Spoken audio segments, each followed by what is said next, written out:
This is such a huge video to study and to learn from, because if you can learn these fundamental skills as a young kid, you're going to be so much better off as you get to high school, as you get to college, and hopefully as you get to that international level. You just cannot be a real successful water polo player without good fundamentals.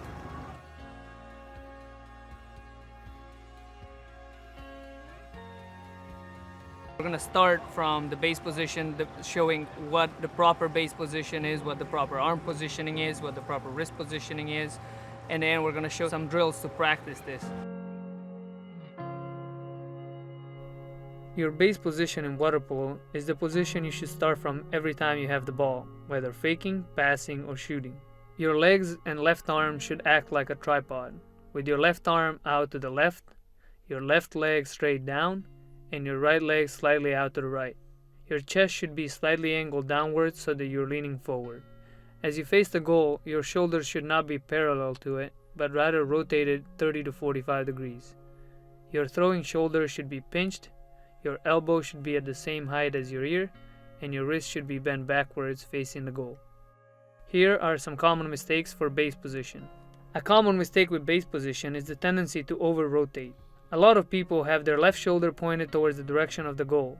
The extra rotation during the shooting motion will lead to an inconsistent release point, which in turn leads to inaccuracy. Also, the release time is delayed, giving the goalie more time to react. Another common mistake is the tendency to put your legs too far underneath your shooting arm. As a result, when you accelerate with your legs, you will be moving laterally and will not be able to fully use your body to generate power. This also leads to inconsistency in your throw and the inability to vary your release point. Laying on your back is another mistake that is committed in the base position. While it may be easier and less tiring, it does not allow you to engage your core in the finishing part of your release. This leads to overshooting your target and inaccurate throwing. Your leg positioning gives you the ability to elevate without affecting your upper body. You're trying to open up your legs as much as possible. Your left leg takes most of the up and down load.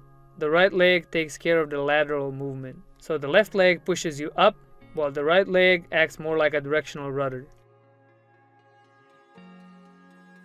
Once your legs are in position, you want to slightly lean forward. You want your chest to be facing down towards the bottom of the pool. This will allow you, when you accelerate with your legs, for your momentum to be transferred forward into your shooting motion, which will generate more power into your shot. Leaning forward puts you off balance, so it's very important that your left hand is sculling to prevent you from falling forward. Also, you should start from a position that is parallel to the goal and rotate your shoulders by roughly 30 to 45 degrees. Your elbow has to be at the same height as your ear. With your shoulder pinched, your elbow should always be behind the line of your shoulders. If you imagine a parallel line running between your shoulders, your elbow should always be behind it. This is where shoulder flexibility is very important. A common mistake is people tend to over-rotate with their body in order to make up for their lack of flexibility. Your wrist should be facing the goal at all times, independently of how far back or forward your arm is. This allows you to complete a full wrist motion at the end of your passing or shooting motion, which allows you to generate the most power with your wrist. Some of the most common mistakes with the wrist positioning are the tendency to over-rotate the wrist and turn the wrist over on the side instead of having the wrist always facing the goal or the person to whom you're passing. This leads to extra rotation that you need as you go into your passing or shooting motion, which leads to inconsistency. Now I'm going to talk about some drills that can help you practice your base position. First, holding the ball in position and staying in the proper base position that we just talked about, you walk down the pool for 25 meters and repeat it in the other direction. The most important part about the drill is that your position does not change as you're moving forward.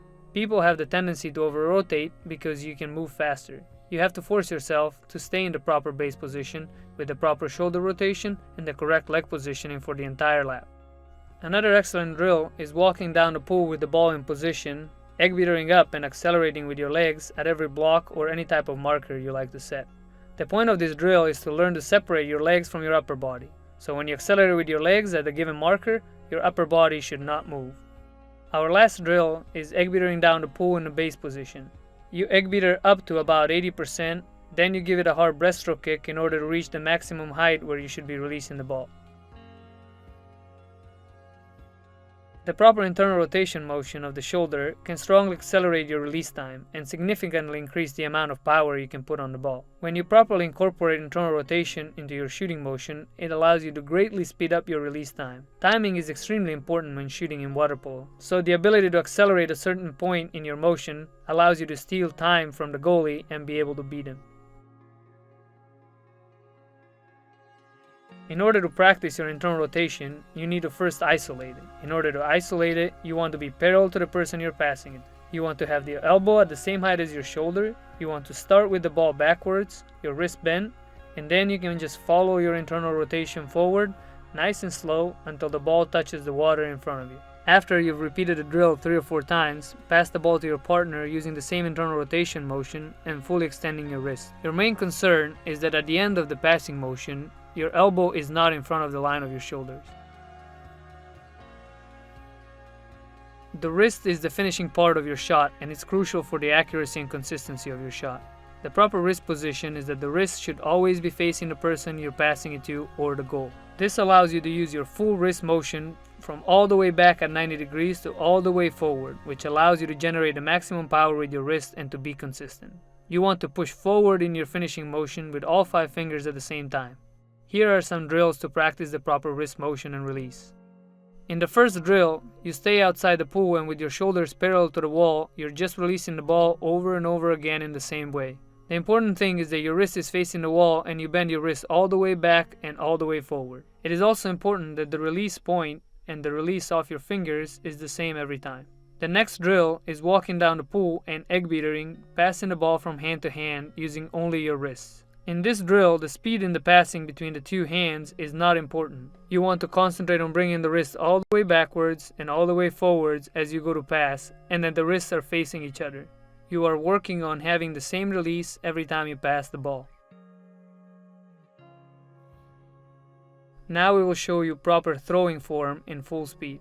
Notice how in the start position, the wrist is facing forward, the elbow is at the same height as the ear, the left hand is slightly out in front, the shoulder is pinched, and the chest is leaning forward. When rising to shoot, the base position does not change until the throwing motion starts. It begins with a hard breaststroke kick, followed by internal rotation of the shoulder, and ends with a snap of the wrist and follow through. This video will not make you a better shooter by itself. By watching this and by going home in your pool and trying it once or twice, it's not gonna make you a better shooter. It's up to you to go and repeat these drills over and over again until they become a natural motion for you. The most important thing that I would like people to take from this video is the amount of effort and attention of details that is required to become a good shooter. I think body position in the water is the one fundamental skill that separates the best water polo players from the mediocre ones. If you don't have that, you're going to suffer on offense, on defense, in all areas of the game. You're just not going to be as strong.